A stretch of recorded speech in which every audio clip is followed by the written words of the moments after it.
మాజీ మంత్రి హరీష్ రావు మాట్లాడుతున్నారు, లైవ్ లో చూద్దాం. స్థితి ఏంటి? ఆ పిల్లలతో కలిసి భోజనం చేద్దామని నేను ఇక్కడికి వచ్చాను. ఆ పిల్లలకు కాస్మోటిక్ ఛార్జెస్ లేవు, 4 నెలలకి మెస్ బిల్లులు లేవు. కోడిగుడ్డు చూస్తే గోటి లెక్క ఉన్నది, అది గింతంత. నువ్వు మాట్లాడుతావు ఓ గ్రీన్ ఛానల్, ఇప్పటి నుంచి గ్రీన్ ఛానల్లో పెట్టినా ఇక మొత్తం హాస్టల్లకు పైసలు బరాబర్ గ్రీన్ ఛానల్లో పడతాయా? నువ్వు పడ్డాయా గ్రీన్ ఛానల్లో? గ్రీన్ ఛానల్లో పడితే మరి 4 నెలలకి ఎందుకు పెండింగ్లు ఉన్నది? నీ మాటలు కోటలు దాటుతున్నాయి, చేతలు గడప దాటడం లేదు.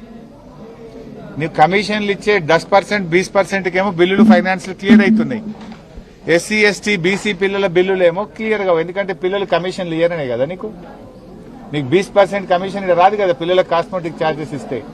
కమిషన్లు ఇచ్చేటోళ్ళకేమో బిల్లులు ఇస్తారు, కాస్మోటిక్ ఛార్జెస్. ఈ పిల్లలు కమిషన్లు ఇయ్యలేరు కనుక వీళ్ళ బిల్లులు పడాయా? కమిషన్ల రాజ్యమేనండి ఇది. నువ్వే చెప్పినావు కదా పోయినసారి, మేము హాస్టళ్ల బాట బట్టి, గురుకులాల బాట బట్టి పిల్లల ఇబ్బందులను మీ ప్రభుత్వం దృష్టికి తెస్తే నువ్వేం మాట్లాడినావు? లేలే ఇప్పటి నుంచి అంతా గ్రీన్ ఛానల్, పైసలు పడకపోతే తోలు తీస్తా, తోడకలు తీస్తాను. ఇప్పుడు ఎవరి తోలు తీయాలి? నీ తోలు తీయాలి, నీ తోడకలు తీయాలి. ఇప్పుడు నువ్వు చెప్పుడు పైకి చెప్తున్నట్టు, లోపలికి వెళ్ళి ఇత్తలేనట్టు. నువ్వు ఇప్పుడు ఎవరు తోలు తీయాలి, ఎవరు తోడకలు తీయాలి అడుగుతున్నా రేవంత్ రెడ్డిని. నువ్వే కదా విద్యాశాఖ మంత్రివి, నువ్వే కదా ఫెయిల్యూర్ ముఖ్యమంత్రివి. మరి ఎవరి తోలు తీయాలి, ఎవరి తోడకలు తీయాలని అడుగుతా ఉన్నా. చిల్లర మాటలు మాను. ఇప్పటికైనా ఎస్సీ ఎస్టీ బీసీ హాస్టళ్లు, గురుకుల పాఠశాలలు, కస్తూర్బా స్కూల్స్ పెండింగ్ మెస్ బిల్లులు, కాస్మోటిక్ ఛార్జెస్ తక్షణమే విడుదల చేయాలని డిమాండ్ చేస్తుంది.